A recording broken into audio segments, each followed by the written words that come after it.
Oi, paz e graça. Eu venho nesse momento dar sequência aos vídeos que estou fazendo sobre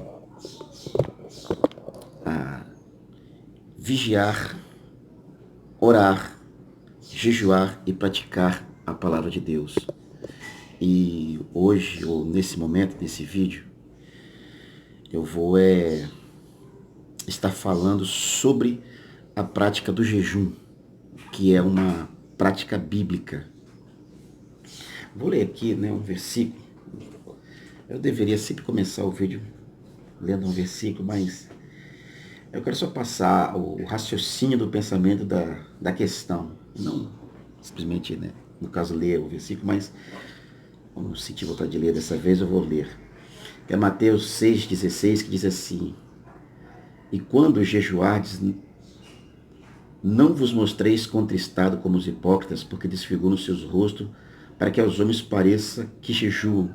Em verdade vos digo, já receberam o seu galardão. Porém tu, quando jejuardes, unge a tua cabeça e lava o teu rosto. É porque eu vou falar de jejum, então li. Mas eu não leio novamente os versículos, porque o objetivo não é tratar do versículo. Se eu fosse falar do versículo aqui que eu li, eu ia tomar uma outra direção. Porque eu já tenho alguma coisa programada para poder falar sobre o jejum. O jejum, no caso, ele é uma prática bíblica. Ele é uma prática bíblica e ele vem é como um reforço à oração. Algumas pessoas entendem que o jejum é como uma oração sem palavras. Eu, particularmente, compreendo como um reforço à oração. Porque a oração, a gente, é uma forma de se expressar para Deus, de forma verbal. Até porque uma outra questão que também é tido como oração são as nossas lágrimas. O Senhor entende a nossa expressão pelas lágrimas. E o jejum, ele acaba que sendo também, uma forma de oração, mas, ao meu ver, é um reforço à oração. Essa é a minha maneira de interpretar. É um reforço à oração. Agora, essas 4 situações, elas estão conectadas. Vigiar, orar, jejuar e praticar a palavra de Deus.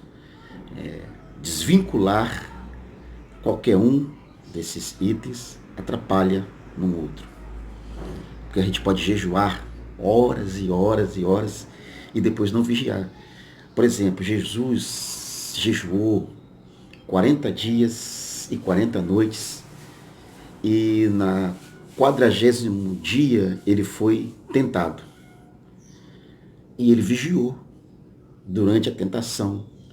E no vigiar, resistindo à provocação do adversário, resistindo a essa provocação com sabedoria e vigilância. Agora, já pensou se ele não vigiasse? Quando o adversário desafiou: se tu és o Cristo, o Filho de Deus, transforma essa pedra em pão. Aí ele vai: vou te mostrar que eu tenho poder e vou lá transformar. Cara, ele não tinha essa falta de vigilância, supondo-se que isso acontecesse, tornaria nula todos aqueles 40 dias de jejum. Então, você vai jejuar, mas também tem que vigiar, porque às vezes a gente faz um grande esforço e joga tudo, por alto, por ações impensadas. Então, uma coisa está conectada com a outra. O jejum também é uma prática muito, assim, de certa forma arriscada, tá? A pessoa tem que ter conhecimento da sua saúde, das suas condições, para verificar se realmente ele tem condição de fazer jejum. Até porque, graças a Deus, existem bíblicos, 3 tipos de jejuns bíblicos. Mas aí eu vou apresentar aqui 4 tipos de jejuns, porque o quarto já não é bíblico, ele é um jejum moderno. Então, os 3 jejuns bíblicos, eles falam de abstinência alimentar. Normal, absoluto e parcial. O jejum normal é abstinência de alimentos sólidos ou líquidos. Mas não de água. Como assim? É quando você vai jejuar e nessa prática de jejum, a pessoa faz o jejum de todos os alimentos. Aí, por exemplo, aí o líquido, vamos dizer que seja o suco, o café, tal. Mas a pessoa ainda pode tomar água. Porque se a gente fizer uma leitura correta nessa jejum que Jesus fez, que ele ficou 40 dias e 40 noites sem jejum, fala que ao término ele teve fome, mas não fala que ele teve sede. Então a gente entende que ele jejuou, mas ele bebeu água. Três cidadãos na Bíblia fizeram jejum de 40 dias e 40 noites. É Moisés, Elias e Jesus. Só que Moisés e Elias fizeram esse jejum de forma sobrenatural. Moisés, quando estava no monte conversando com Deus, Elias, após comer aquele pão e beber aquela água que o anjo preparou para ele, então ele caminha durante 40 dias e 40 noites até chegar, né, ao monte, onde ele se esconde na caverna. Mas aquilo ali foi ação sobrenatural. Jesus já não teve uma ação sobrenatural em si para a prática daquele jejum. Ele fez um jejum como homem, como ser humano, com as limitações de um ser humano. Ele fez essa dedicação ao Senhor em jejum, para iniciar assim a grande obra. Então, até porque a gente pensar em jejum não é simplesmente fazer por fazer. Ele tem que vir acompanhado de propósitos. Até porque também, se não for, a gente vê personagens bíblicos fazendo jejum quando fracassaram, quando tiveram êxito, quando estiveram tristes, quando estiveram diante de um grande desafio. E no caso aqui de Jesus, foi para o início do seu ministério.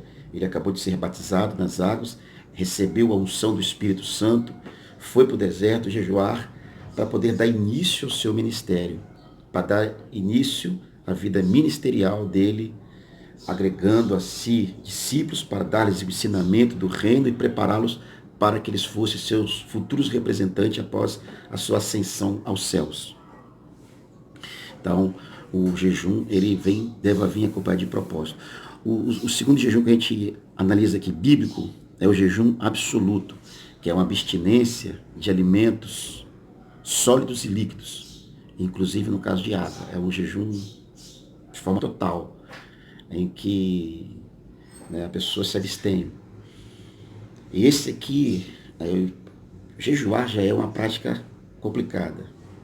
Eu acho complicado, tá? Por causa da saúde. Eu não quero dizer que o jejum normal, bota na sua cabeça que você vai ficar 40 dias, 40 noites jejuando porque você vai beber água. Não entra nesse caminho não, porque há relatos de pessoas que morreram, tá? Você tem que verificar como estão os seus rins, como que está a sua saúde, para você fazer essa prática. Mas vindo aqui para o absoluto, quem tem condição física pode até fazê-lo, não é? Mas, em hipótese alguma, se passa de 3 dias o jejum absoluto.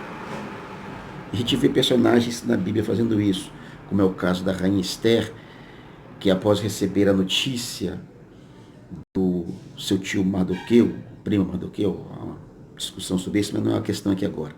Após receber a informação de Mardoqueu sobre os planos de Amã, o que ela faz? Ela proclama um jejum de 3 dias para então ela ir até o rei ter uma chance de fazer uma intervenção com relação ao povo de Israel. A gente vê um outro personagem bíblico que é o apóstolo, que no caso antes não era apóstolo, era Saulo, quando ele acaba de ter um encontro com Jesus, que ele fica cego. Ele faz uma abstinência de 3 dias até a visita de Ananias à sua vida, para ministrar sobre ele. Mas eles seguiram um requisito aqui que atestado de saúde mostra que assim deve ser. Mesmo uma pessoa que tem grande condição não deve passar mais de 3 dias sem, no mínimo, beber água, porque vai ter uma desidratação muito grande, um prejuízo muito grande à saúde, colocando em risco a sua vida. Então, isso é uma ação para quem tem condição física ter essa possibilidade. E existe também aqui o jejum parcial. O jejum parcial é uma restrição alimentar, ela não é total. As pessoas alimentam. Se é igual, Pode ser, igual alguém diz assim, vou ficar uma semana sem comer arroz, vou ficar um mês. Tem gente que fala assim, isso não é jejum. Tá. Então, o jejum em si, a gente vai colocar a seguinte questão. Vou acrescentar uma coisa que não foi dita anteriormente, eu não falei. Fé. Tudo depende de fé. Você não tem fé que se você tem que ficar sem comer nada, então fica sem comer nada. Mas existem muitas pessoas que têm experiência com Deus, tendo uma restrição alimentar com um propósito. No caso, nesse propósito parcial. Alguém se abstém de carne por um tempo, ou de café, seja lá a escolha que ele faz. A grande referência bíblica que eu tenho aqui é a de Daniel, de quando ele tem aquela visão que ele não conseguiu compreender, ele orou ao Senhor e não houve uma resposta. Aí ele, só que, tipo assim, aí ele não se alimenta dos alimentos principais, mas ele começa a se restringir de alimentos durante dias que vai inteirar 21 dias. Ele não botou, tipo como a gente faz hoje em dia, né? Ó Senhor, vou fazer tantos dias de jejum para o Senhor fazer isso. Ele não estipulou dias. Ele começou a fazer, foi indo, e no 21º dia houve uma resposta, se manifesta o anjo Gabriel e responde a ele por que demorou em chegar a interpretação do sonho para ele, ou da visão para ele. As razões eram uma batalha espiritual. O príncipe da Pérsia, que era uma entidade local, impedia o anjo Gabriel de chegar até Daniel. E foi necessária a intervenção do arcanjo Miguel para que o Gabriel se apresentasse a Daniel para trazer-lhes as informações. Mas era de Daniel um jejum parcial, até porque ele já não era mais um menino novo. A gente vê ele fazendo esse tipo de consagração a Deus no início, no capítulo 1, quando ele resolve não se contaminar com os manjares do rei, e aí isso influencia mais 3 amigos dele que vão com ele desse propósito. Deus honra eles, eles eram jovens, mas aqui a gente vai ver que já é um ancião, já é um homem bem velho, e ainda fazia essa prática de abstinência. Não era abstinência total, era parcial, mas Deus respondeu a ele. Por quê? Porque o cara tem fé. Então a resposta de Deus a nós, ela vem por intermédio da fé. Não adianta você jejuar, ou que seja normal, ou que seja absoluto, ou que seja parcial. Se for sem fé, é apenas abstinência de alimentos, por abstinência. Mas o que traz a Deus a nós, essa resposta de Deus, é a fé que nós temos. Aí vou falar aqui agora do jejum moderno, bíblico. O jejum bíblico é o jejum de alimentos. O jejum moderno é o que eu andei vendo algumas coisas, pessoas fazendo, praticando, e conheço pessoas que Deus respondeu a eles. Talvez você vai dizer assim, isso é bobeira, cara, porque a Bíblia, eu já vi até debate sobre isso, pessoas questionando o jejum aqui, eu que estou denominando moderno, que é a abstinência de atividades em rede social por um período de tempo, de prazeres também em geral, né? O cara abre mão de tudo isso como um ato de consagração a Deus. E existem pessoas que tiveram resposta de Deus. Aí como eu vou dizer aqui novamente, às vezes alguém vai dizer assim, mas isso aí não está na Bíblia, porque na Bíblia é alimento. É uma questão de fé. Se você não tem fé, se você fizer esse tipo de abstinência, de atividade, rede social, ou de lazeres por um tempo, com a questão de consagração, com o propósito de ter algo, uma relação mais íntima com Deus, esse é problema seu. Você não tem, então não pratica. Mas existem pessoas que têm e obtêm. Aí de repente, eu não sei se alguém vai verificar e alguém tem dúvidas, e outra pessoa consegue influenciar a sua cabeça dizendo que não, isso é bobeira. Não, isso não é bobeira. Todo ato que a gente faz para Deus, em termos de se consagrar a Deus, não é uma bobeira. E a grande ênfase do jejum em si, seja ele normal, absoluto, parcial ou esse moderno, é ter uma intimidade com Deus, é se consagrar para Deus, é ter mais de Deus em nós, sermos cheios do Espírito Santo, e há uma necessidade de ter não vou dizer todos os dias, mas uma vez ou outra, fazermos uma prática da forma como a nossa condição física nos permite assim fazer, porque se alguém tem problemas físicos, toma remédio, não pode fazer nem o normal, nem o absoluto, nem o parcial, faça o moderno. Se abstenha de algum lazer, de algumas coisas que são agradáveis a você, um propósito de ter mais comunhão com Deus, e Deus vai te responder. Porque é uma necessidade dessa busca a Deus. Por exemplo, sobre a questão de batalha espiritual, quando levaram um menino até os discípulos para expulsar o demônio dele, eles não puderam expulsar o demônio daquele menino.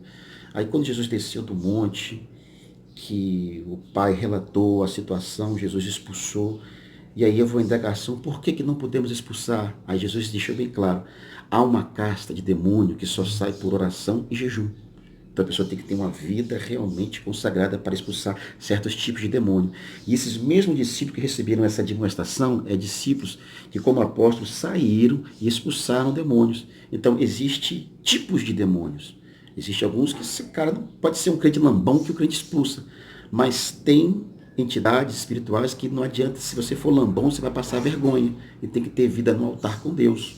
Às vezes o cara expulsa tem um montão, diabo lambão? Tem. Existem várias categorias, existem hierarquias. Existem até demônios que estão presos, porque não pode ser solto agora, e só serão soltos na grande tribulação, porque senão eles destruiriam metade desse mundo. E quando forem soltos na grande tribulação, serão, se me falha a memória, faixa de 6 meses ou 3 meses, eu não consigo agora lembrar com exatidão, mas é um curto período de tempo, de tão terrível que eles são, mas estão presos. Os que estão soltos, nos atormentando aqui, as pessoas, nessa batalha espiritual, são também de grande combate. Mas tem os lambão, tem crente lambão, tem demônio lambão também. Agora tem demônios também que bate de frente, como foi aquele do caso do profeta Daniel, que eles conseguiram parar o anjo Gabriel por um período de tempo. Mas a insistência na busca de Daniel a Deus ocasionou uma resposta que, com a intervenção do arcanjo Miguel, que lhe possibilitou ter a resposta que ele tanto necessitava. Então, essa batalha é real. Há uma necessidade real de consagração em nossas vidas. Mas agora, na questão do jejum, observe a sua saúde. No dia também você querer, rapaz, é mesmo, eu tenho que jejuar. E aí você tem um problema de saúde, tem que tomar remédio. E aí alguém vai também te pressionar, não, mas jejum é só tem que ficar sem comer, sem beber, porque se botar uma coisa na boca, então ali quebrou o jejum. Olha a sua saúde, você tem condição de fazer X tipo de jejum? Tem, então faz. Ah, eu não tenho, então não faz. Você pode escolher o parcial, que é a abstinência de alguns alimentos, por um período de tempo, mas nunca estenda por muito tempo. Não é a quantidade de tempo que faz a grande diferença, mas é o nível da tua fé, da tua crença. Tá? Quanto mais você tiver fé no Senhor, na comunhão que você tem com Deus, maiores serão as respostas. Amém? Que Deus possa abençoar a todos, que possam entender que eu acabei de dizer aqui, que seja proveitoso a vida de cada um, em nome de Jesus.